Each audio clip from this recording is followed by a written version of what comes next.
So, product review time again. This here is a little amplifier board from ICStation.com.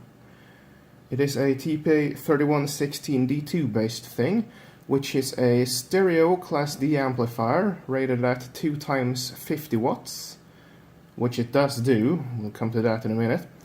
All the inputs and outputs are done via a row of holes with a 0.1 inch spacing or pitch. It has what you would expect. It has power inputs, speaker outputs and signal inputs, and it has a chip select up here. So if you ground that, you disable or mute the amplifier. Now, 2.2 times 50 watts from this, yes, it is possible.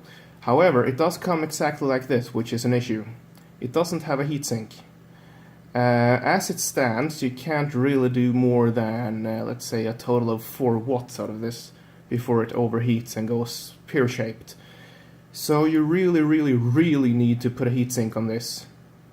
It really will not survive otherwise. So I'll do some testing here, and I will clamp this in a vise with this heatsink on it, which is actually way too small, but it will do from some testing. So let's hook this thing up and do some testing on it and see how it does.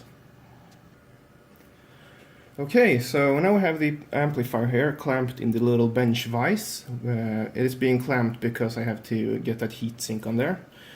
So as signal source, I will use this function generator, and there's no point in me playing music through it, because what you will then hear is the performance of my speaker, the camera microphone and your computer speakers, so it's rather pointless. We do have a speaker here which is connected to the speaker output via a attenuator, so we can hear the signal without blasting our ears out. The other channel is connected to a dummy load or a resistor here. You don't want to run both channels and have one just floating. You can break the amplifier that way. So for power supply, we're using 24 volts, which is what you will need to get the full power output. However, it will run from 12 volts.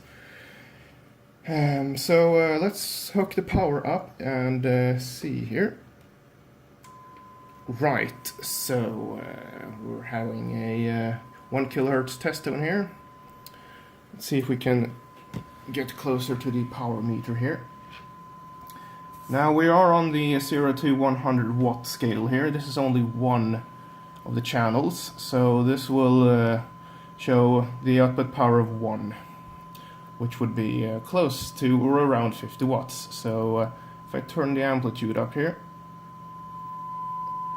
see here, this amplifier will technically do 50 watts, however it does about 30 watts clean. After that it starts to clip noticeably.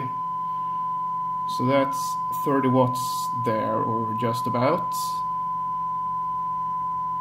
And then we can crank it up to 50, that's 50 watts out of one of the channel.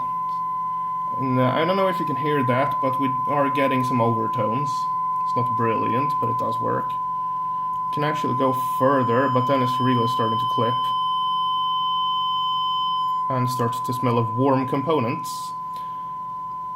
It is actually rather linear, so if we take it to 20 watts and turn the frequency right down,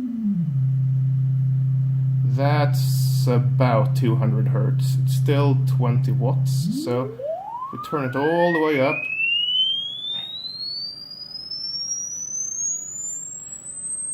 the output power does increase ever so slightly when you go up in frequency, but it is surprisingly linear.